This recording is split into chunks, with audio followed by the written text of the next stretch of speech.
일본 전역이 그야말로 충격의 도가니에 빠졌습니다. 일본 역사학계에 살아있는 전설이자 차기 문화청 장관으로까지 거론되던 나카무라 교수가 도쿄 국립박물관 앞 긴급 기자회견에서 믿기 힘든 돌발 행동을 했기 때문입니다. 그는 일본 정부가 수십 년간 1급 기밀로 붙이며 은폐하려 했던 고고학적 진실을 전 세계 언론 앞에서 폭로했습니다. 현장에 있던 일본 우익 단체 회원들이 욕설을 퍼붓고 경찰들이 그를 에워싸는 일촉즉발의 상황. 하지만 나카무라 교수는 끝까지 마이크를 놓지 않고 절규하듯 외쳤습니다. 우리는 어머니를 부정했다. 이것은 배신이다. 대체 그가 큐슈의 한 발굴 현장에서 목격한 것은 무엇이었을까요? 그리고 그가 목숨을 걸고 지키려 했던 그 오래된 진실은 과연 무엇이기에 일본 사회가 이토록 발작적인 반응을 보이는 걸까요? 이 사건 뒤에는 2000년이라는 시간을 뛰어넘어 한일 관계의 뿌리를 송두리째 뒤흔들 거대한 비밀이 숨겨져 있었습니다. 평생을 바쳐 믿어왔던 자신의 조국이 거대한 거짓 위에 서 있다는 사실을 깨달은 한 남자의 충격적인 고백. 오늘 들려드릴 이야기는 단순한 역사 이야기가 아닙니다. 잃어버린 뿌리를 찾아가는, 그리고 늦었지만 진정한 용기를 낸 한 인간의 감동적인 참회록입니다. 본격적인 이야기 시작 전 여러분의 따뜻한 좋아요와 구독은 진실을 알리는 데 큰 힘이 됩니다. 그날 새벽 저는 떨리는 가슴을 진정시키며 큐슈 사가현의 요시노가리 유적지 인근 아무도 모르게 펜스가 쳐진 제1발굴 구역으로 향했습니다.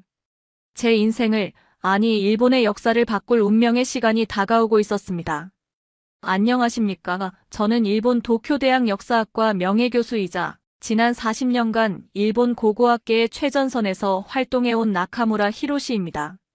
아마 제 이름을 들어보신 한국분들도 계실지 모르겠습니다. 한때 저는 일본 우익들이 가장 사랑하는 학자였습니다. 일본의 문명은 한반도와는 전혀 상관없이 독자적으로 발생했으며 천황가는 만세일계의 신성한 혈통이라고 주장하는 논문을 수없이 발표했기 때문입니다. 부끄럽지만 저는 그것이 애국이라고 믿었습니다. 일본이라는 나라가 가진 고유한 정신과 아름다움을 지키기 위해서는 바다 건너 한국이라는 나라의 영향을 철저히 배제하거나 혹은 우리가 그들을 지배했다는 식의 역사를 만들어내야만 했습니다. 그것이 제가 배운 교육이었고 제가 평생을 바쳐 쌓아 올린 학문의 상아탑이었습니다. 하지만 지금부터 제가 들려드릴 이야기는 그 견고했던 상아탑이 처참하게 무너져 내리던 그날의 기억입니다. 아니, 무너져 내린 것이 아니라 본래의 주인을 찾아갔다고 표현하는 것이 맞겠군요. 제 인생을 송두리째 바꾼 그 사건은 지금으로부터 약 15년 전 큐슈 북부의 사가현에서 있었던 비공개 발굴 프로젝트에서 시작되었습니다. 당시 일본 정부와 문부과학성은 극비리의 특별 예산을 편성했습니다. 목적은 단 하나였습니다. 일본의 야요이 시대, 그러니까 벼농사가 시작되고 청동기와 철기가 동시에 등장하며 급격한 문명 발전을 이룩한 그 시기가 한반도 도레인들의 영향이 아닌 일본 토착민들의 자생적인 발전이었음을 증명할 결정적 증거를 찾아내는 것이었습니다. 당시 학계에는 이미 큐슈 지역의 유물들이 한국의 남부지방, 특히 가야나 백제의 것과 놀라울 정도로 흡사하다는 주장이 제기되고 있었지만 정부는 이를 필사적으로 막고 싶어 했습니다. 그들은 저를 프로젝트의 총책임자로 임명하며 은밀한 지시를 내렸습니다. 나카무라 교수, 일본의 자존심이 당신의 손끝에 달려 있습니다. 만약 우리의 기대를 벗어나는 것이 나온다면 그것은 땅속에 영원히 잠들어 있는 편이 나을 겁니다. 그 말이 무엇을 의미하는지 저는 알고 있었습니다. 역사를 있는 그대로 밝히는 것이 아니라 입맛에 맞게 재단하라는 무언의 압박이었죠. 하지만 그때까지만 해도 저는 자신이 있었습니다. 일본 열도에는 분명 우리만의 독자적인 영혼이 숨쉬고 있을 것이라 굳게 믿었으니까요. 발굴 현장은 철저한 통제 속에 운영되었습니다. 외부인의 출입은 물론이고 현장 스태프들의 휴대전화 사용조차 금지될 정도로 보안이 삼엄했습니다. 우리는 큐슈의 습한 흙을 파내고 또 파냈습니다. 일본의 여름은 끔찍하게 무더웠고 장마철이 겹쳐 흙은 무겁게 젖어 있었습니다. 발굴 초기에는 별다른 성과가 없었습니다. 나오는 것이라고는 이미 흔하게 발견되던 조몬 시대의 투박한 토기 조각들 뿐이었습니다. 정부 관계자들의 초조함이 극에 달할 무렵 기적 같은 일이 벌어졌습니다. 아니, 그것은 일본 우익들에게는 재앙이었고 진실을 갈구하는 역사의 신에게는 기적이었습니다. 비가 억수같이 쏟아지던 7월의 어느 새벽이었습니다. 배수 작업이 제대로 되지 않아 현장이 물바다가 될 위기에 처했다는 보고를 받고 저는 급히 숙소를 나섰습니다. 장화를 신고 진흙탕을 헤치며 제3구역으로 향하는데 젊은 연구원 하나가 사색이 된 얼굴로 저를 향해 달려왔습니다. 그는 말을 제대로 잇지 못하고 손가락으로 구덩이 안쪽을 가리켰습니다. 빗물에 씻겨 내려간 흙더미 사이로 무언가 거무튀튀한 금속성의 물체가 희미하게 빛을 발하고 있었습니다. 저는 본능적으로 가슴이 뛰기 시작했습니다. 고고학자의 직감으로 그것이 예사로운 물건이 아님을 알 수 있었기 때문입니다. 떨리는 손으로 조심스럽게 흙을 걷어내자 2000년의 시간을 견뎌낸 청동의 푸른 녹 사이로 믿을 수 없을 만큼 정교한 문양이 드러났습니다. 그것은 단순한 무기가 아니었습니다. 지배자의 권위를 상징하는 일본 열도에서는 단 한 번도 발견된 적 없는 형태의 청동검과 거울 세트였습니다. 저는 숨이 멎을 것만 같았습니다. 빗줄기가 제 안경을 때렸지만 닦을 생각조차 하지 못했습니다. 그 유물은 너무나도 아름다웠습니다. 일본의 초기 야요이 시대 유물이라고 하기에는 그 기술적 완성도가 시대를 수백 년이나 앞서 있었습니다. 마치 미래에서 온 물건처럼 이질적이면서도 한편으로는 어딘가 낯이 익었습니다. 제 머릿속에 있는 데이터베이스가 미친 듯이 회전했습니다. 이 문양, 이 주조 기법, 그리고 칼자루 끝에 장식된 용과 봉황의 형상. 이것은 일본 토착민들의 솜씨가 절대 아니었습니다. 제 뇌리에 스치는 단 하나의 지명, 바로 가야였습니다. 한국의 김해, 지방, 그리고 고령 지역에서 출토되던 대가야와 금광가야의 왕릉급. 유물들과 쌍둥이처럼 닮아 있었던 것입니다. 아니, 닮은 정도가 아니라 아예 그곳에서 만들어져 바다를 건너온 것이 확실해 보였습니다. 그 순간 제 마음속에서는 격렬한 전쟁이 시작되었습니다. 학자로서의 양심은 이것은 위대한 발견이다. 일본 국가의 기원이 한반도에서 건너온 도레인들에 의해 형성되었다는 결정적 증거다. 라고 외치고 있었지만 일본인으로서의 그리고 정부의 녹을 먹는 책임자로서의 자아는 이걸 덮어야 해. 이건 세상에 나와서는 안 돼. 이것이 공개되는 순간 천황가의 신화는 무너지고 일본의 고대사는 한국의 반개 역사로 전락하고 말 거야라고 속삭이고 있었습니다. 저는 덜덜 떨리는 손으로 유물을 다시 흙으로 덮으려 했습니다. 주변을 둘러보았습니다. 다행히 폭우 때문에 다른 인부들은 천막으로 대피해 있었고 저를 부르러 왔던 젊은 연구원 타나카만이 불안한 눈빛으로 저를 쳐다보고 있었습니다. 타나카는 대학원에서 제 수업을 들었던 총명한 제자였습니다. 그는 이미 눈치를 챈 듯 했습니다. 교수님, 이거 교과서에서 보던 거랑 다릅니다. 이 문양, 작년에 한국국립박물관 도록에서 봤던 김해 대성동 고분군의 유물과 완전히 똑같습니다. 아니, 오히려 보존 상태는 더 좋습니다.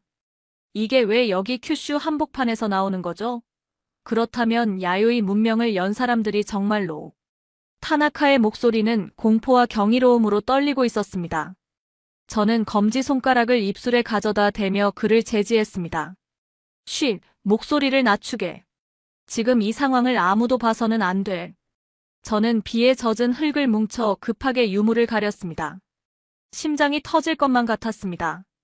우리는 마치 범죄를 저지른 공범처럼 주위를 살피며 그 자리를 떴습니다. 숙소로 돌아온 저는 젖은 옷을 갈아입을 생각도 하지 못한 채 의자에 주저앉았습니다. 창밖에는 여전히 굵은 빗줄기가 쏟아지고 있었고 번개가 칠 때마다 창문에 비친 제 얼굴은 창백하게 질려 있었습니다. 저는 서재의 책장을 뒤져 한국 고대사와 관련된 비공개 자료들을 꺼내 들었습니다. 평소에는 왜곡된 역사라며 거들떠보지도 않던 자료들이었습니다. 윤명철 교수라는 한국의 해양사학자가 쓴 논문들이 눈에 들어왔습니다. 그는 일본의 고대 국가 형성이 한반도 남부, 특히 가야와 백제 세력의 해양 진출과 밀접한 관련이 있다고 주장하고 있었습니다. 당시만 해도 일본 학계에서는 그를 민족주의에 심취한 한국 학자라며 무시했지만 지금 제 눈앞에 나타난 현실은 그의 주장이 단순한 가설이 아님을 증명하고 있었습니다. 7천년 전부터 큐슈와 한반도 남부는 하나의 생활권이었고 기원전 3, 4세기경 한반도에서 벼농사와 금속기를 가진 집단이 대거 바다를 건너와 일본 원주민인 조몬인들과 결합하여 야요이 시대를 열었다는 그의 이론이 큐슈의 젖은 흙 속에서 웅변하고 있었던 것입니다. 특히 제가 주목한 것은 일선동조론의 허구성이었습니다. 일제강점기 시절 일본 제국주의자들은 한국을 식민 지배하기 위해 일본과 조선은 조상이 같다며 마치 형인 일본이 동생인 조선을 보호해야 한다는 억지 논리를 폈습니다. 하지만 땅속의 유물은 정반대의 이야기를 하고 있었습니다. 일본이 형이 아니라 한반도가 어머니였고 일본 열도는 그 품에서 태어난 자식이었다는 사실을 말입니다. 어머니가 자식을 낳아 길렀는데 훗날 장성한 자식이 칼을 들고 찾아와 어머니를 노예로 삼으려 했던 비극, 그것이 바로 지난 100년의 한일 관계였음을 깨닫는 순간 저는 형언할 수 없는 수치심에 몸을 떨었습니다. 그날 밤 저는 잠을 이룰 수 없었습니다. 정부에 이 사실을 보고해야 할까? 보고한다면 그들은 분명 이 유물을 파기하거나 엉뚱한 해석을 붙여 조작할 것이 뻔했습니다. 그렇다고 침묵한다면 저는 평생 역사의 죄인으로 남게 될 것이었습니다. 다음 날 아침 비가 그치고 현장으로 돌아갔을 때 저는 결단을 내려야만 했습니다. 하지만 그때는 몰랐습니다. 그 결정이 저를 어떤 위험 속으로 몰아넣을지, 그리고 이 유물 하나가 불러올 파장이 일본 열도를 넘어 전 세계 역사학계를 어떻게 뒤흔들게 될지 말입니다. 현장에 도착하자 이미 검은 양복을 입은 남자들이 입구를 통제하고 있었습니다. 도쿄에서 급파된 내각정보조사실 요원들이었습니다. 그들은 어떻게 알았는지 우리가 발견한 구역 주변을 바리케이드로 막고 일반 연구원들의 접근을 원천 봉쇄하고 있었습니다. 나카무라 교수님, 잠시 대화 좀 나누시죠. 서늘한 미소를 띤 책임자가 제 앞을 가로막았습니다. 그의 뒤로 보이는 천막 안에서는 이미 무언가 은밀한 작업이 진행되고 있는 듯한 소음이 들려왔습니다. 불길한 예감이 척추를 타고 흘러내렸습니다. 과연 저는 그들로부터 진실을 지켜낼 수 있을까요? 그리고 2000년 전 거친 파도를 헤치고 이 땅에 문명의 씨앗을 뿌렸던 그 고귀한 사람들의 흔적을 세상에 알릴 수 있을까요? 역사의 수레바퀴는 이제 막 삐걱거리며 다시 돌아가기 시작했습니다. 검은 양복을 입은 사내들의 안내에 아니, 사실상의 연행을 당해 들어간 천막 안은 밖의 습도와는 달리 서늘한 냉기가 감돌고 있었습니다. 간이 테이블 위에는 제가 새벽에 발견했던 그 청동 유물이 흙이 말끔히 털린 채 조명 아래 놓여 있었습니다. 다시 보니 더욱 충격적이었습니다. 그것은 단순한 청동검이 아니었습니다.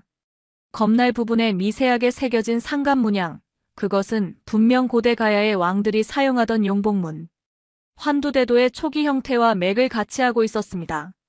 일본 열도에서는 기술적으로 도저히 구현 불가능한 오직 철의 왕국이라 불렸던 가야의 장인들만이 만들어낼 수 있는 신의 기술이었습니다. 책임자로 보이는 중년의 남자가 저에게 차가운 캔커피 하나를 건네며 입을 열었습니다. 그의 명함에는 내각정보조사실 조사관 쿠로다라는 이름이 박혀 있었습니다. 나카무라 교수님, 참으로 대단한 발견을 하셨더군요. 이 정도면 일본 국보로 지정되는 건 시간 문제겠습니다. 그의 말투는 정중했지만 눈빛은 뱀처럼 차가웠습니다. 저는 마른 침을 삼키며 물었습니다. 이걸 어떻게 처리할 생각입니까? 이건 야요이 시대의 역사를 다시 써야 할 명백한 증거입니다. 일본의 독자적 발전설은 이제 폐기되어야 합니다. 쿠로다 조사관은 빙그레 웃으며 고개를 저었습니다. 교수님, 역사는 팩트가 아니라 해석의 영역 아닙니까? 우리는 이 유물을 공개할 겁니다. 다만 설명이 조금 달라져야겠지요. 그는 품에서 미리 준비된 듯한 보고서 한 장을 꺼내 제 앞에 밀었습니다. 거기 적힌 문구는 제 눈을 의심케 했습니다.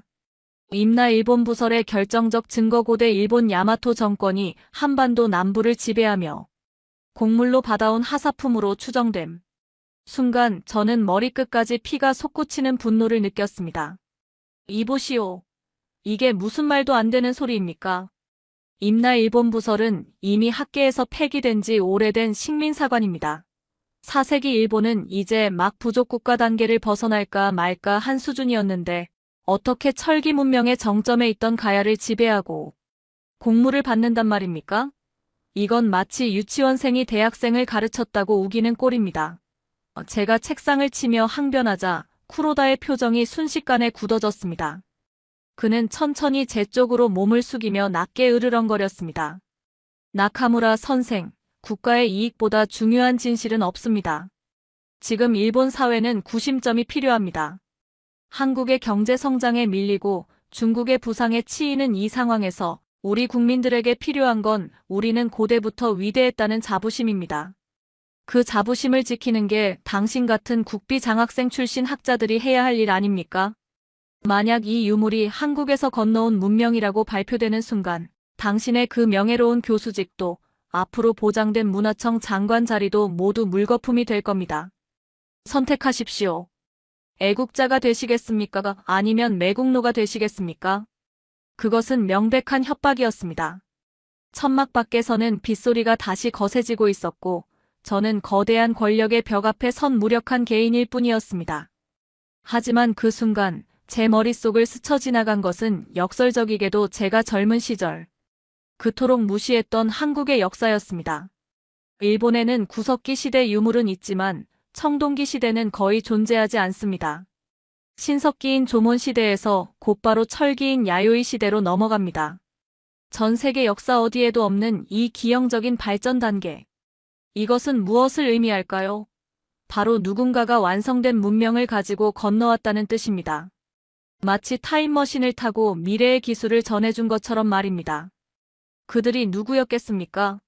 큐슈에서 맑은 날이면 육안으로도 보인다는 한반도 남부 바로 그곳 사람들이었습니다. 저는 한국의 윤명철 교수가 썼던 해양사 관련 논문의 구절을 떠올렸습니다. 고대인들은 목적 없이 바다를 건너오지 않는다. 그들은 단순한 표류자가 아니라 새로운 땅을 개척하러 온 프런티어였다. 그렇습니다. 2300년 전 한반도의 정세 변화로 인해 혹은 더 넓은 땅을 찾아 벼와 금속기를 싣고 대한해협을 건넌 사람들.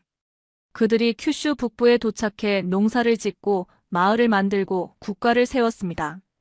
그들은 원주민들을 학살한 정복자가 아니었습니다. 선진 농법으로 배고픔을 해결해주고 철기도구로 삶을 윤택하게 만들어준 일본 원주민들에게는 그야말로 신과 같은 존재였을 것입니다.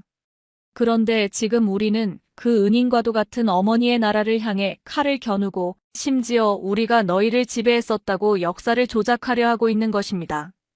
이것은 단순한 역사 왜곡이 아니라 인륜을 저버리는 폐륜이었습니다. 저는 떨리는 손을 주머니에 넣고 주먹을 꽉 쥐었습니다. 당장은 굴복하는 척해야 했습니다.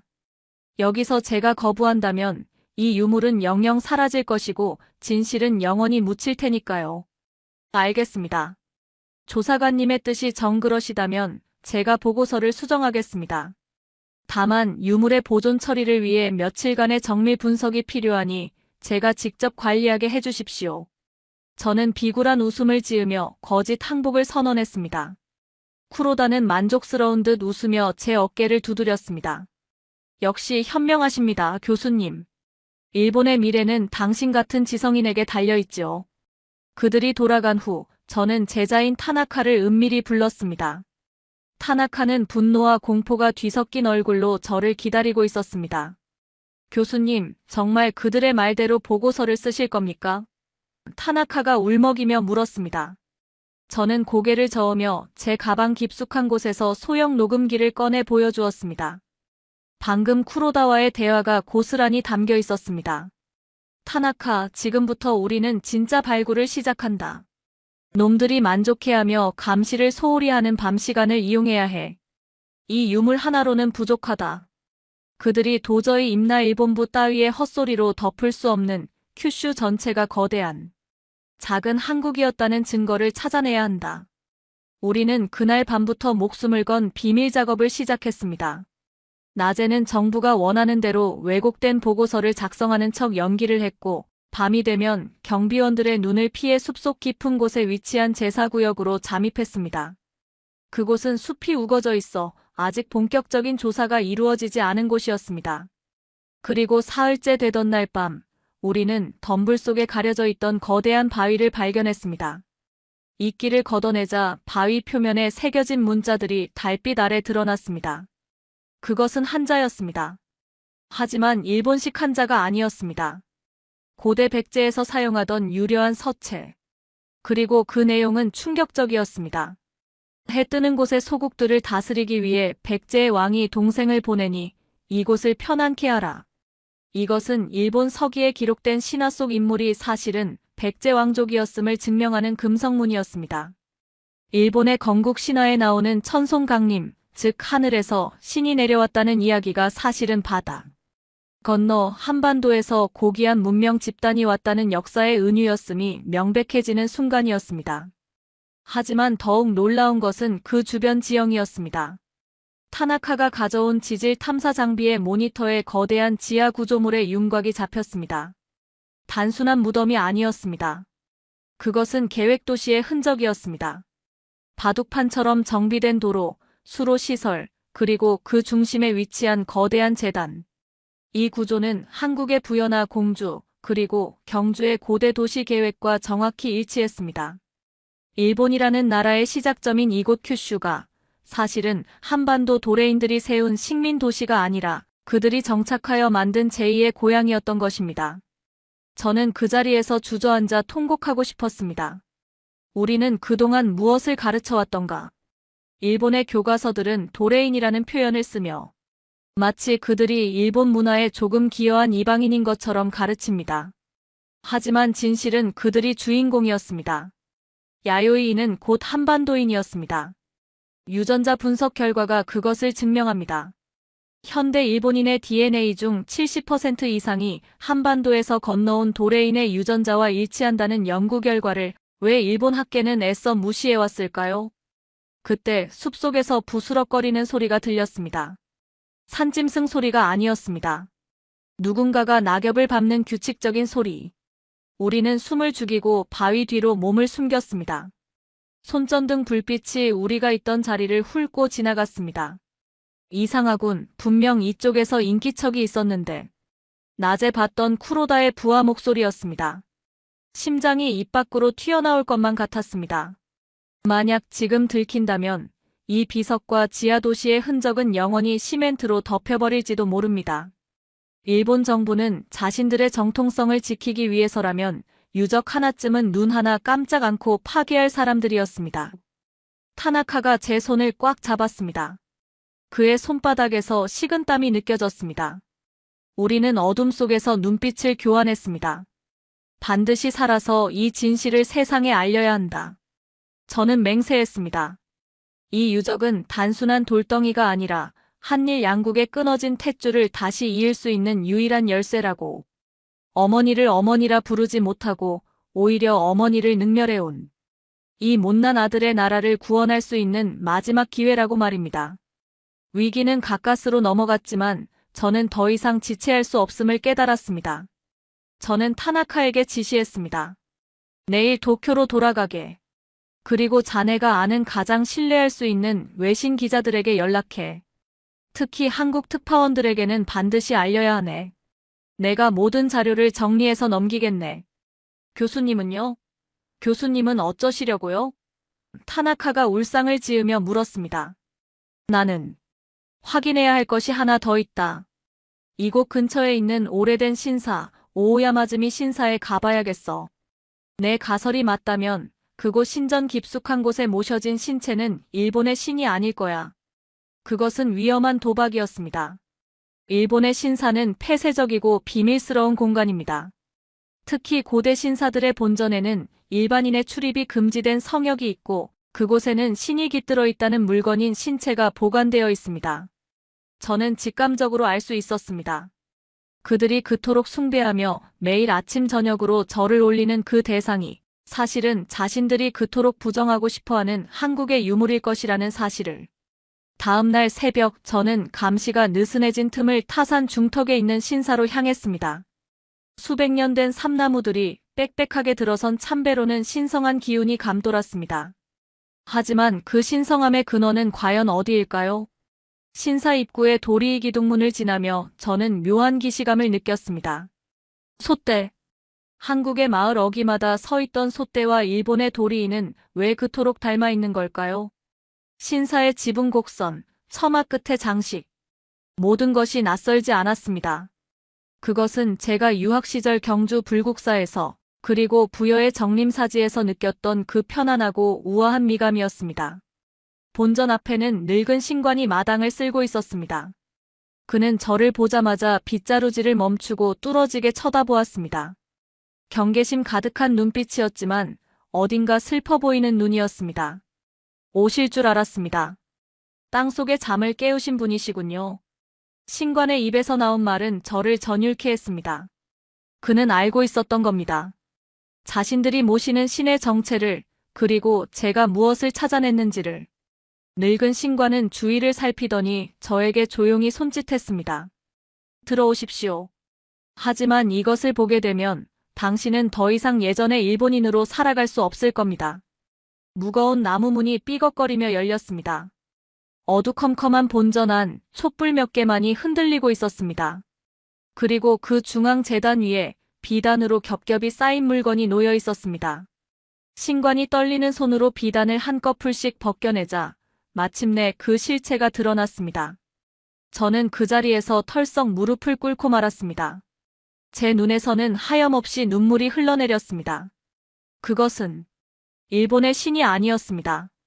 그것은 바로 무거운 나무 문이 삐걱거리며 열리는 그 짧은 찰나가 제게는 마치 영겁의 시간처럼 느껴졌습니다. 어두컴컴한 본전 안 수백 년 동안 누구의 손길도 닿지 않은 채 쌓인 먼지 위로 몇 개의 촛불만이 위태롭게 흔들리고 있었습니다. 퀴퀴한 곰팡이 냄새와 함께 알 수 없는 향냄새가 코끝을 찔렀습니다. 그 중앙 재단 위에 겹겹이 쌓인 붉은 비단 보자기 하나가 놓여 있었습니다. 신관은 떨리는 손으로 비단을 한꺼풀씩 벗겨내기 시작했습니다. 마지막 비단이 벗겨지는 순간 어둠 속에서 번쩍이는 황금빛 섬광이 제 망막을 강타했습니다. 저는 그 자리에서 다리에 힘이 풀려 털썩 주저앉고 말았습니다. 입에서는 아 하는 탄식조차 나오지 않았습니다. 그저 멍하니 제 눈앞에 나타난 믿을 수 없는 광경을 응시할 뿐이었습니다. 그것은 금관이었습니다. 하지만 일본 고분 시대의 유적에서 가끔 출토되던 투박하고 단순한 형태의 도금된 관이 아니었습니다. 순도 높은 황금으로 만들어진 얇은 판을 나뭇가지 모양으로 오려 세우고 그 끝마다 영롱한 비취색 고곡과 얇은 금판 달개를 수백 개씩 매달아 놓은 그야말로 신의 기술로 빚어낸 걸작이었습니다. 촛불이 흔들린 때마다 금관에 달린 수많은 장식들이 찰랑거리며 맑고 고운 소리를 냈습니다. 그 소리는 마치 1500년 전에 누군가가 저에게 속삭이는 영혼의 울림 같았습니다. 저는 그 디자인을 너무나 잘 알고 있었습니다. 아니, 역사학자라면 모를 수가 없었습니다. 그것은 바로 한국 경주의 천마총과 황남대총에서 출토된 신라의 금관, 그리고 고령의 대가야 고분에서 발견된 금동관과 완벽하게 일치하는 양식이었습니다. 아니, 오히려 세공기술의 정교함으로 보건대 한반도에서 가장 숙련된 장인이 일본으로 건너와 이곳의 왕을 위해 직접 제작해준 하사품이 틀림없었습니다. 일본인들이 그토록 자랑하던 야마토 다마시 일본의 혼, 그 정점이라 불리는 신사의 가장 깊은 곳, 신이 깃들어 있다는 신체가 바로 한국의 금관이었다니. 이것은 단순히 유물 하나가 발견된 사건이 아니었습니다. 일본이라는 국가의 정신적 뿌리가 송두리째 뽑혀나가는 충격이었습니다. 천안가는 하늘에서 내려온 독자적인 신의 후손이라던 그 견고한 신화가 사실은 바다 건너 한반도의 문명을 받아들여 흉내낸 아류에 불과했다는 사실이 이 금관 하나로 증명된 것입니다. 제 평생의 연구가, 제가 가르쳐온 모든 역사가 이 황금빛 앞에서 산산조각이 나고 있었습니다. 하지만 충격은 거기서 끝이 아니었습니다. 넋이 나간 저를 보며 늙은 신관은 슬픈 눈으로 금관 옆에 놓인 낡은 청동 거울 하나를 집어들었습니다. 교수님, 진정 놀라야 할 것은 이것입니다. 이 거울 뒷면을 보십시오. 신관이 내민 거울은 표면이 산화되어 푸른 녹이 슬어 있었지만 그 안에 새겨진 명문은 마치 어제 새긴 듯 선명했습니다. 저는 주머니에서 확대경을 꺼내 손을 덜덜 떨며 글자를 읽어내려갔습니다. 한자 한 글자 한 글자가 해석될 때마다 제 심장은 비수 꽂힌 듯 아려왔습니다. 개미년 8월 10일 백제국왕은 남동생인 외왕을 위하여 이 거울을 만드노니 후세의 길이 전하여라. 서쪽을 바라보며 예를 다하고 어머니의 은혜를 잊지 말지어다. 저는 숨을 쉴 수가 없었습니다. 명백했습니다. 여기서 외왕은 일본의 왕을 뜻합니다. 그런데 백제의 왕이 그를 남동생이라 칭하고 있었습니다. 이것은 대등한 관계도 아니요. 일본이 한반도를 지배했다는 임나일본 부설은 더더욱 말도 안 되는 헛소리였습니다. 고대 동아시아의 외교 문서에서 형과 아우의 관계는 명확한 상하관계 혹은 혈연적 분국관계를 의미합니다. 즉 고대 일본의 왕실은 백제 왕실의 반계 혈족이거나 백제로부터 책봉을 받은 제후국이었던 것입니다. 더욱 가슴을 치는 것은 서쪽을 바라보며 예를 다하라는 구절이었습니다. 일본인들이 신사에서 참배할 때 동쪽이 아닌 서쪽, 즉 한반도 방향을 향해 절을 올리는 고대의식의 기원이 바로 여기에 있었던 것입니다. 그것은 신에 대한 숭배가 아니라 바다 건너두고 온 고향과 부모님을 그리워하는 망향의 제사였던 것입니다. 우리는 그동안 조상의 무덤에 침을 뱉고 있었던 겁니까? 제가 흐느끼며 묻자 늙은 신관은 깊은 한숨을 내쉬며 고개를 끄덕였습니다. 맞습니다. 우리 가문은 대대로 이 비밀을 지켜왔습니다. 메이지 유신 때 태불회석이라 하여 불교와 외래 문화를 말살하고 천황 중심의 국가 신도를 강요하던 시절이 있었습니다. 그때 정부 관리들이 들이닥쳐 전국의 신사를 뒤졌지요. 만약 이 물건들이 들켰다면 우리 선조들은 역적으로 몰려 몰살당하고 이 유물들은 용광로 속에 녹아 사라졌을 겁니다. 그래서 우리는 마루밑 깊은 곳에 토구를 파고 이것들을 숨겼습니다. 겉으로는 일본의 신을 모시는 척했지만 밤이 되면 문을 걸어 잠그고 우리만의 제사를 지냈습니다. 그때 외우던 주문이 있습니다. 뜻도 모르고 그저 할아버지의 할아버지 때부터 입에서 입으로 전해져 내려온 말이지요. 신관은 눈을 지그시 감고 나직이 중얼거렸습니다. 가문이, 고마 가문이. 일본어로는 도저히 해석이 불가능한 그 소리를 듣는 순간 저는 온몸에 소름이 돋았습니다. 그것은 주문이 아니었습니다. 고대 한국어였습니다. 고마는 고구려나 백제 등 한반도 북방계 언어에서 곰 혹은 신을 뜻하는 말입니다. 일본어로 신을 뜻하는 카미의 어원이 바로 한국어의 곰과 검에서 왔다는 언어학자들의 주장이 귓가에 쟁쟁하게 울렸습니다. 이들은 1500년이 넘는 세월 동안 자신들이 섬기는 대상이 누구인지도 잊어버린 채 무의식 속에 남겨진 조상의 언어로 고향의 신을 부르고 있었던 것입니다. 신이시여, 신이시여, 고향의 신이시여. 그 애달픈 기도가 수천 년의 시간을 넘어 제 가슴을 후벼 팠습니다. 왜 지금까지 침묵하셨습니까? 이것을 세상에 알렸다면 왜곡된 역사는 바로잡혔을 텐데. 제가 울먹이며 묻자 신관은 씁쓸한 미소를 지었습니다. 비겁했다고 욕하셔도 좋습니다. 하지만 우리는 살아남아야 했습니다. 언젠가 진짜 주인이 혹은 진실을 알아볼 눈을 가진 자가 찾아와 이 슬픈 역사의 봉인을 풀어줄 날을 기다리면서 말입니다. 그는 저의 두 손을 꽉 잡았습니다. 그의 거친 손바닥에서 수천 년을 이어온 인내와 고통, 그리고 짙은 회한이 전해져 왔습니다. 나카무라 교수, 당신이 바로 그 사람입니다. 당신이 땅을 파헤친 그 순간부터 조상신들은 더 이상 침묵하지 않기로 결심한 겁니다. 이것을 가져가십시오. 신관은 품에서 낡은 탁본 뭉치와 몰래 찍어두었던 유물의 고화질 사진들이 담긴 필름통, 그리고 유물의 성분을 분석했던 비밀 데이터를 제 가방에 쑤셔 넣었습니다. 실물은 제가 목숨을 걸고 지키겠습니다. 하지만 이 기록만이라도 밖으로 나간다면 세상은 진실을 알게 될 겁니다. 부디 일본인들이 잃어버린 어머니를 찾아주십시오. 그 순간이었습니다. 적막했던 신사의 정적을 깨고 산 아래쪽에서 요란한 굉음이 들려왔습니다. 헬리콥터의 프로펠러 소리, 그리고 거친 엔진 소리와 함께 수십 개의 헤드라이트, 불빛이 어둠을 찢으며 신사 입구로 들이닥치고 있었습니다. 이 잡동산이 같은 신사를 샅샅이 뒤져 나카무라 교수가 분명 이 안에 있다. 쥐새끼 한 마리도 놓치지 마라. 확성기를 통해 들려오는 목소리는 소름 끼치도록 차가운 쿠로다의 것이었습니다. 그들은 생각보다 훨씬 빨리 그리고 훨씬 대규모로 저를 포위해 오고 있었습니다. 국가 권력이 한 개인을 말살하기 위해 군대와 다름없는 병력을 투입한 것입니다. 어서 가십시오. 뒷문으로 나가 대나무 숲을 지나면 옛날 숲 굽던 사람들이 다니던 폐쇄된 산길이 나옵니다. 그 길은 지도에도 없는 길입니다. 신관은 저를 일으켜 세우며 본전 뒤쪽의 작은 쪽문을 열었습니다. 하지만 신관님은요? 그들이 가만두지 않을 겁니다. 같이 가시죠. 제가 신관의 옷자락을 붙잡으며 애원했습니다. 하지만 늙은 신관의 표정은 너무나도 평온했습니다. 그는 마치 모든 운명을 예감한 사람처럼 단호하게 저를 밀쳤습니다. 저는 이 신사의 주인입니다. 주인이 집을 버리고 어디로 가겠습니까? 그리고 누군가는 남아서 시간을 벌어야 당신이 살 수 있습니다. 걱정 마십시오. 저들에게는 보여줄 가짜 보물들이 준비되어 있습니다. 저들이 가짜에 현혹되어 환호할 때 당신은 진짜를 가지고 바다를 건너가십시오. 그것이 제 마지막 사명입니다. 그는 저를 밖으로 떠밀고는 안에서 빗장을 단단히 걸어 잠갔습니다. 가세요. 뒤도 돌아보지 말고 뛰세요.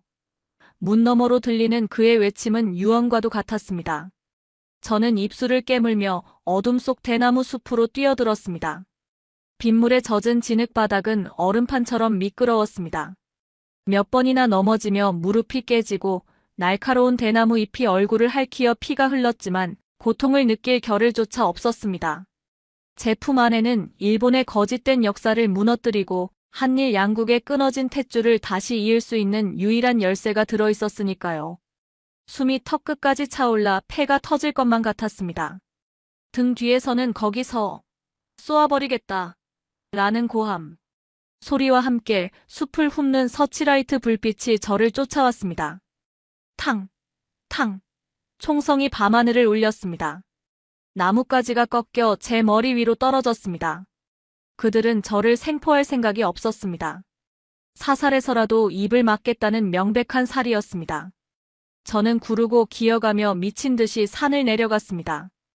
겨우 산 중턱에 다다랐을 때 갑자기 등 뒤가 환해지며 거대한 열기가 느껴졌습니다. 헐떡이는 숨을 고르며 뒤를 돌아본 순간 저는 비명을 지르고 말았습니다. 산 정상, 방금 제가 떠나온 신사 본전이 시뻘건 불길에 휩싸여 있었습니다. 안 돼. 신관이 스스로 불을 지른 것이었습니다. 일본 정부의 손에 유물이 넘어가 왜곡되느니 차라리 함께 산화하는 길을 택한 것입니다. 밤하늘로 치솟는 불기둥은 마치 1500년의 한을 태우는 거대한 승천의식처럼 보였습니다. 그 불길 속에서 늙은 신관은 마지막까지 고마 가문이를 외치고 있었을까요? 저는 흐르는 눈물을 빗물에 씻으며 다시 달렸습니다. 이제 갈 곳은 단 한 군데밖에 없었습니다. 공항도 항만도 기차역도 모두 봉쇄되었을 것이 뻔했습니다. 도쿄의 내각정보조사실은 이미 저를 국가반역죄 혹은 중요문화재, 도굴범으로 현상수배를 내렸을 겁니다. 이 넓은 일본 땅에서 제가 몸을 숨길 수 있는 곳, 유일하게 일본 공권력의 손길이 느슨한 곳, 바로 오사카의 이카이노, 지금의 추루아시였습니다.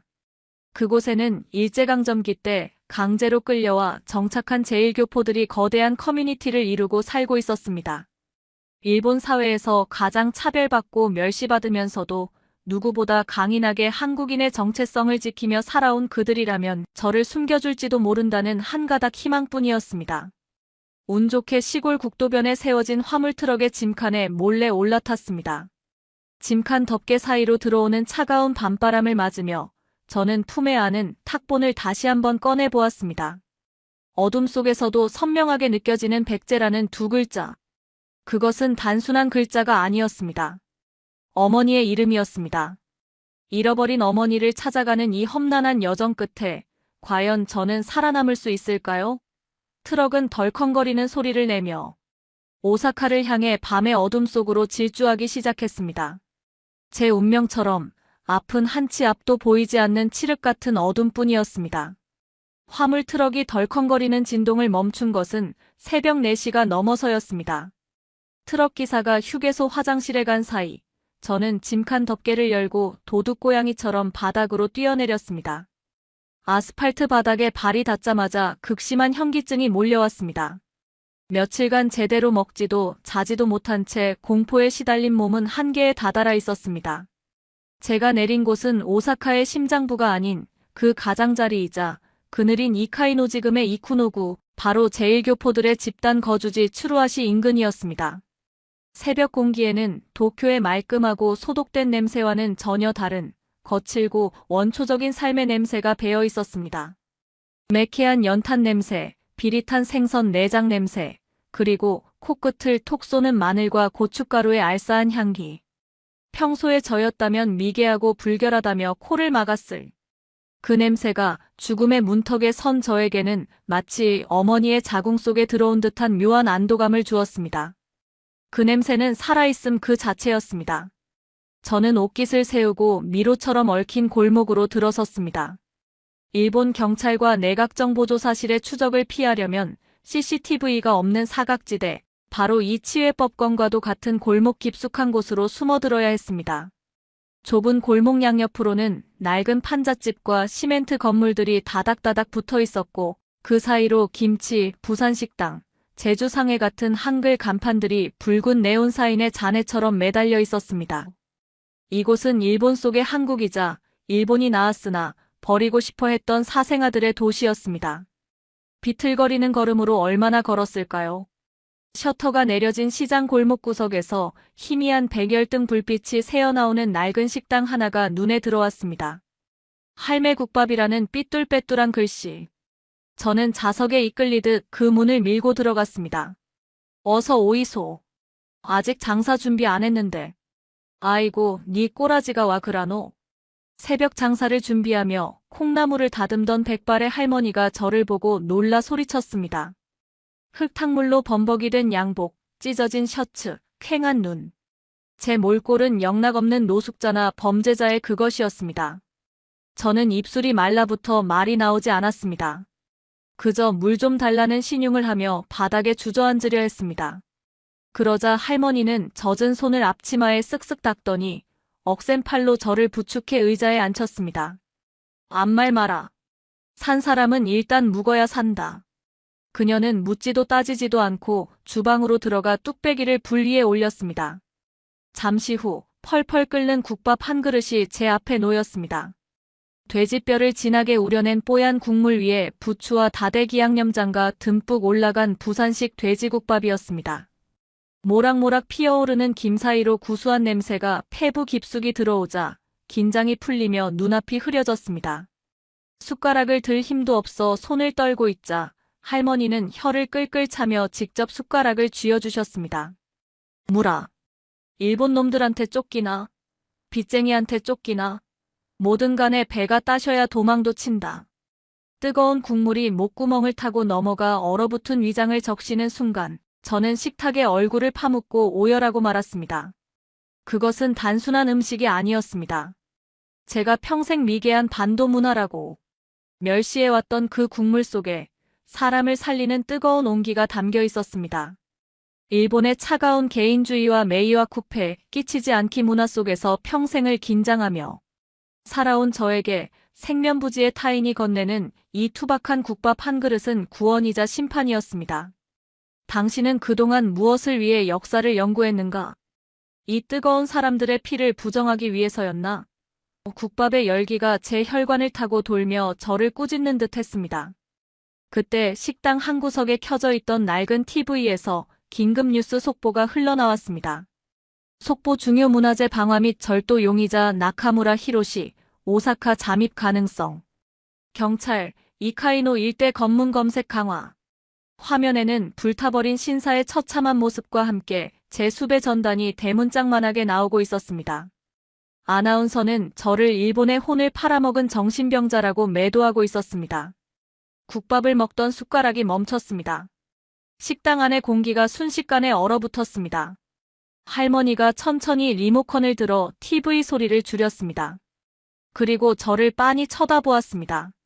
주름진 눈매 속에 담긴 것은 경멸일까요? 공포일까요? 저는 체념하며 고개를 숙였습니다. 죄송합니다. 제가 그 사람입니다. 바로 나가겠습니다. 신고하셔도 원망하지 않겠습니다. 제가 가방을 챙겨 일어나려 하자 할머니의 거친 손이 제 손목을 낚아챘습니다. 그 힘은 놀라울 정도로 셌습니다. 앉아라. 궁디 떼지 마라. 할머니는 무표정한 얼굴로 주방 쪽을 향해 소리쳤습니다. 철수야, 셔터 내려라. 그리고 애들 불러라. 제 심장이 덜컥 내려앉았습니다. 아, 결국 잡히는구나. 이분들도 일본 사회에서 살아가려면 어쩔 수 없겠지. 제1교포라는 이유만으로 억압받아온 그들이 지명 수배자를 숨겨줬다가 당할 불이익을 감당할 리가 없지.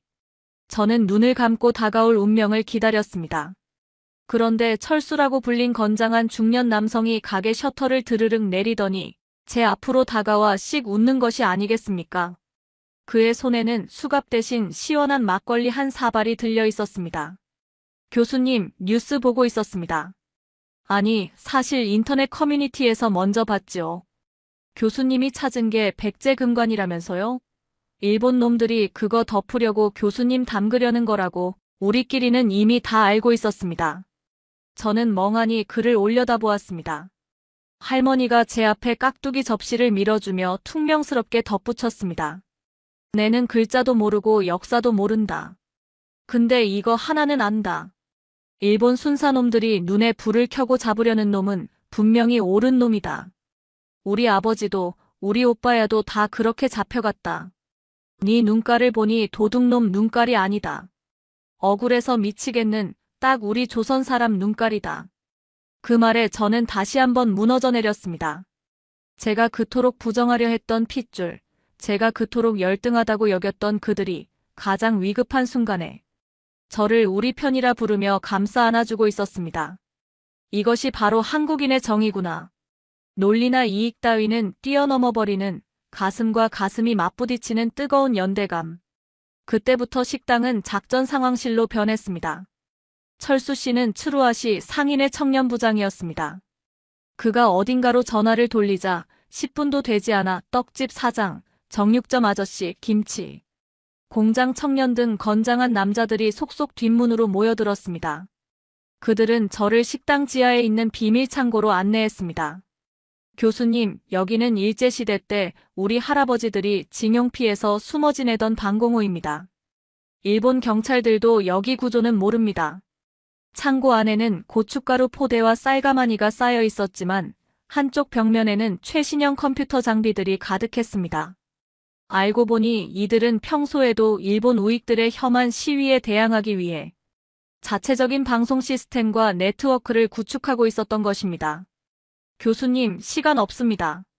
지금 밖에는 사복 경찰들이 쫙 깔렸습니다. 통신 감청 차량도 돌아다니는 것 같습니다. 여기서 라이브 방송을 켰다가는 위치가 바로 발각됩니다. 철수 씨가 심각한 표정으로 모니터를 가리켰습니다. 화면 속 CCTV에는 골목 입구마다 검은 양복을 입은 사내들이 무전기를 들고 서성이는 모습이 잡혔습니다. 쿠로다의 내각정보조사실 요원들이었습니다. 그럼 어떡합니까? 이 자료를 세상에 알리지 못하고 잡히면 모든 게 끝입니다. 제가 절망적으로 묻자 할머니가 앞치마를 벗어던지며 머리에 흰 띠를 동여매셨습니다. 방법이 와 없노. 우리가 길을 뚫으면 되지. 할머니의 눈빛이 매섭게 빛났습니다. 철수야, 시장 사람들 다 나오라 캐라. 오늘 장사는 접는다. 꽹과리 치고 장구 치고 아주 잔치를 벌이는 기라. 저놈들 정신을 쏙 빼놓을 때 교수님은 옥상으로 튀어서 방송해라. 그것은 미친 계획이었습니다. 민간인들이 국가정보기관을 상대로 교란 작전을 펼치다니요. 하지만 그들은 망설임이 없었습니다. 잠시 후 추루아시 시장 골목 전체가 요동치기 시작했습니다. 마치 약속이라도 한 듯 수백 개의 가게 문이 동시에 열리고 사람들이 거리로 쏟아져 나왔습니다. 가자. 꽹과리 쳐라. 아리랑이다. 찡, 찡, 꽹과리 소리가 새벽 공기를 찢었습니다. 장구 소리가 심장 박동처럼 둥둥 울렸습니다. 수백 명의 제1교포들이 서로 팔짱을 끼고 인간벽을 만들며 경찰들을 향해 밀고 나갔습니다. 이것은 단순한 시위가 아니었습니다. 100년 동안 억눌려왔던 서름, 차별받으며 숨죽여 살아야 했던 그 한이 폭발하는 거대한 축제이자 씻긴 곳이었습니다. 비키시오. 공무집행방해로 다 체포하겠소. 경찰들이 확성기로 고함쳤지만 그 소리는 꽹과리 소리와 사람들의 함성에 묻혀버렸습니다. 와, 우리가 내 땅에서 춤도 못 추나. 니들이 뭔데? 아수라장이 된 거리, 그 혼란을 틈타 철수 씨와 청년들이 저를 이끌고 건물 뒤편 비상계단으로 달렸습니다. 교수님, 뛰십시오. 뒤돌아보지 말고 뛰십시오. 숨이 턱끝까지 차올랐습니다. 다리는 천근만근 무거웠지만 멈출 수 없었습니다. 아래층에서 들려오는 아리랑 노래가 저를 밀어올리는 듯 했습니다. 아리랑 아리랑 아라리요, 슬프도록 아름다운 그 멜로디가 제 심장을 강타했습니다. 저 사람들은 무엇을 위해 저토록 싸우는가? 단지 핏줄이 같다는 이유 하나만으로 자신들의 안위는 내팽개치고 이방인인 저를 위해 몸을 던지고 있는 것입니다. 제가 밝혀내야 할 진실은 이제 저 혼자만의 학문적 성과가 아니었습니다. 저 아래에서 스크럼을 짜고 경찰 곤봉에 맞서고 있는 저 이름 없는 영웅들의 피와 땀을 증명하는 일이었습니다. 드디어 20층 건물 옥상문을 박차고 나갔습니다. 오사카의 화려한 야경이 발 아래 펼쳐졌고 저 멀리 검은 바다가 보였습니다. 바닷바람이 거세게 불어와 제 헝클어진 머리카락을 때렸습니다. 철수 씨가 미리 설치해둔 위성 송신 안테나를 켜고 노트북을 연결했습니다. 교수님, 위성 신호 잡혔습니다. 한국의 주요 방송사와 유튜브 채널 50곳에 동시 송출됩니다. 접속자 수가 벌써 100만 명을 넘었습니다. 전 세계가 보고 있습니다. 철수 씨의 목소리가 떨리고 있었습니다. 옥상 문 너머로는 철문을 부수려는 경찰들의 거친 발길질 소리가 들려왔습니다. 문 열어. 부숴버려. 쾅. 쾅. 문이 휘어지기 시작했습니다. 시간이 없었습니다. 저는 넥타이를 고쳐 매고 할머니가 챙겨주신 탁본, 뭉치와 데이터가 담긴 하드디스크를 카메라 앞에 들어 보였습니다. 손은 떨렸지만 눈빛만은 그 어느 때보다 명료했습니다. 제 등 뒤로 들려오는 경찰들의 고함 소리와 저 아래 거리에서 울려 퍼지는 제1교포들의 아리랑 합창 소리가 기묘한 배경음악처럼 섞였습니다. 카메라에 붉은 불빛이 켜졌습니다. 국민 여러분, 아니 전 세계의 시청자 여러분, 그리고 지금도 차별 속에서 자신의 뿌리를 지키며 살아가고 계신 제1동포 여러분, 저는 오늘 목숨을 걸고 일본이 1500년 동안 감추어왔던, 그리고 우리가 잊고 살았던 어머니에 대한 이야기를 하려 합니다. 밤하늘을 향해 쏘아올린 전파는 국경을 넘어 진실을 갈구하는 모든 이들의 가슴 속으로 날아갔습니다. 이제 최후의 심판이 시작되었습니다. 자, 전 세계 시청자 여러분. 지금 제 손에 들린 이 탁본을 똑똑히 보십시오. 그리고 화면에 띄워진 이 황금빛 금관의 사진을 여러분의 망막에 영원히 새겨두십시오. 저는 카메라 렌즈를 뚫어지게 응시하며 떨리는 손으로 자료들을 하나하나 들어보였습니다. 옥상 철문 밖에서는 경찰들이 전기톱으로 문을 썰어내는 날카로운 굉음이 들려왔고 발 아래 거리에서는 수백 명의 동포들이 부르는 아리랑 소리가 파도처럼 밀려오고 있었습니다. 그 절박한 소음들이 오히려 제 목소리에 비장한 힘을 실어주었습니다. 이것은 일본 큐슈의 깊은 산속 한 신사의 지하 밀실에서 1500년 동안 숨죽여온 진실입니다. 일본 고고학계와 정부는 이것을 일본 고유의 독창적 양식이라 포장하고 싶어 하겠지만 역사를 조금이라도 아시는 분, 아니 한국인의 피가 흐르는 분이라면 단번에 알아보실 겁니다. 이것은 바로 신라의 금관이자 백제의 거울입니다. 일본 천황가의 조상이 하늘에서 내려온 신비로운 존재가 아니라 바다 건너 한반도에서 문명과 사랑을 싣고 온 당신들의 형제였음을 증명하는 그 어떤 말로도 부정할 수 없는 물증입니다. 노트북 모니터 한쪽 구석에 띄워진 실시간 채팅창은 그야말로 폭발하고 있었습니다. 한국어, 일본어, 영어, 중국어 등 전 세계의 언어들이 폭포수처럼 쏟아졌습니다. 믿을 수 없다. 내 평생 일본 역사가 거짓말일 줄은 알았지만 이 정도일 줄은 몰랐다. 저 교수님 뒤에 경찰들이 문을 뜯고 있다. 도망치세요. 라는 반응들이 화면을 가득 메웠습니다. 일본은 지난 100년간 자신들의 뿌리가 한국이라는 사실을 감추기 위해 임나 일본 부설이라는 가짜 역사를 만들어냈습니다. 그리고 그 가짜 칼을 휘둘러 어머니의 나라인 한국을 유린하고 식민지로 삼았습니다. 낳아주고 길러준 어머니를 부정하고 오히려 그 어머니의 가슴에 칼을 꽂은 페류나. 그것이 바로 우리가 외면해온 비극적인 한일 근현대사의 본질입니다. 하지만 보십시오. 백제무령왕이 사랑하는 아우인 외왕에게 보낸 이청동. 거울의 뒷면을, 서쪽을 바라보며 어머니를 그리워하라는 이 간곡하고 애달픈 당부를. 쾅, 쾅, 끼익. 마침내 옥상 철문이 굉음과 함께 뜯겨나갔습니다. 먼지 구름 사이로 방패와 곤봉으로 무장한 기동대원들이 짐승처럼 들이닥쳤습니다. 나카무라, 방송 꺼, 손들어. 그들은 저를 향해 달려들었고 순식간에 제 몸은 차가운 시멘트 바닥에 내동댕이 쳐졌습니다. 카메라 삼각대가 넘어가고 연결된 케이블들이 뜯겨나갔습니다. 하지만 다행히 카메라는 바닥에 넘어진 채로 렌즈가 하늘을 향하고 있었고 마이크의 붉은 불빛은 여전히 켜져 있었습니다. 저는 건장한 경찰 2명에게 양팔이 꺾이고 얼굴이 바닥에 짓눌린 상태에서도 흙먼지를 씹으며 목이 터져라 외쳤습니다. 이것이 제 인생의 마지막 강의가 될지라도 단 한마디라도 더 세상에 남겨야 했습니다. 일본 국민 여러분, 그리고 자라나는 아이들아, 부끄러워하지 마라. 우리의 뿌리가 한국이라는 사실은 수치가 아니다. 그것은 우리가 고립된 섬나라의 외톨이가 아니라 대륙의 찬란한 문명과 연결된 위대한 형제라는 증거다. 이제 그만 거짓의 가면을 벗고 어머니를 안아들여라. 진정한 사과는 굴복이 아니다. 그것은 우리가 다시 인간으로 돌아가는. 결국 경찰이 제 입을 거칠게 틀어막았고 화면은 심하게 흔들리다 이내 툭 하는 소리와 함께 암흑으로 변했습니다. 방송은 그렇게 강제 종료되었습니다. 하지만 저는 보았습니다. 마지막 순간까지 치솟던 동시 접속자 수 500만 명이라는 숫자를. 그 500만 명의 목격자가 있는 한 진실은 결코 감옥에 가둘 수 없음을 저는 확신했습니다. 저를 태운 호송차가 사이렌을 울리며 추루하시. 시장 골목을 빠져나갈 때의 광경은 제 평생 잊지 못할 영화의 한 장면과도 같았습니다. 평소 같으면 경찰차를 향해 돌을 던지거나 욕설을 퍼부었을 그 거친 동네 사람들이 그날만은 달랐습니다. 좁은 골목 양옆으로 수천 명의 제1교포들이 도열해 있었습니다. 국밥집 할머니, 정육점 아저씨, 꽹과리를 치던 청년들, 그리고 교복 입은 학생들까지. 그들은 호송차가 지나가는 길을 막지 않았습니다. 대신 천천히 지나가는 차창 안에 저를 향해 묵묵히 허리 숙여 깊은 절을 올리고 있었습니다.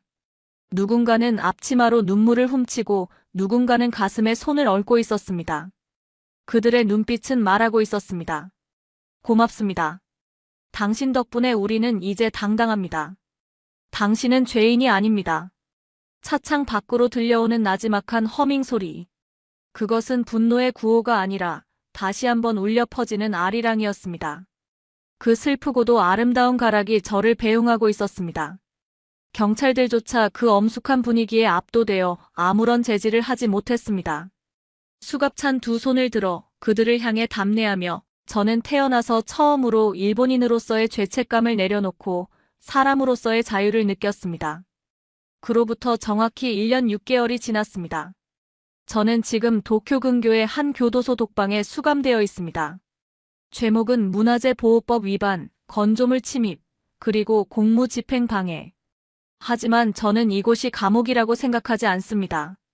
오히려 거짓으로 점철된 대학의 상하탑보다 비로소 진실을 말하고 들어온 이 1.5평짜리 좁은 방이 저에게는 우주보다 더 넓은 세상입니다.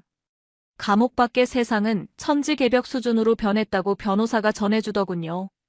제가 목숨 걸고 지켜낸 데이터와 탁보는 전 세계 역사학계를 강타했습니다.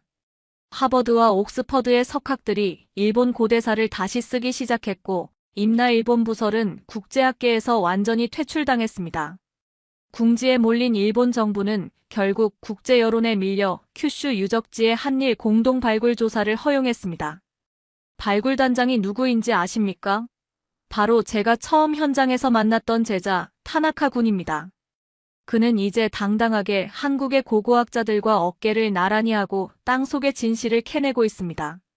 하지만 무엇보다 저를 감동시킨 변화는 바로 일본의 젊은 세대들입니다.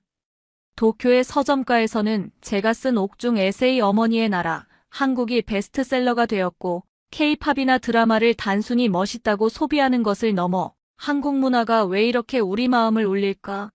라는 근원적인 질문을 던지는 젊은이들이 늘어나고 있다고 합니다.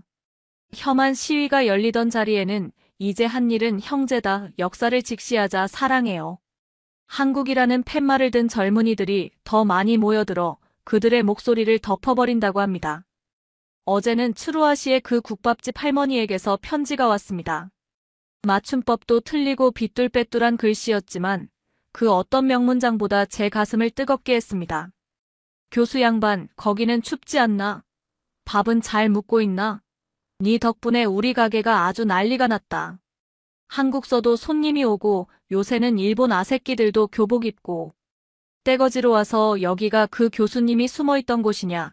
교수님이 드신 국밥 달라 하면서 국밥을 2그릇씩 묵고 간다.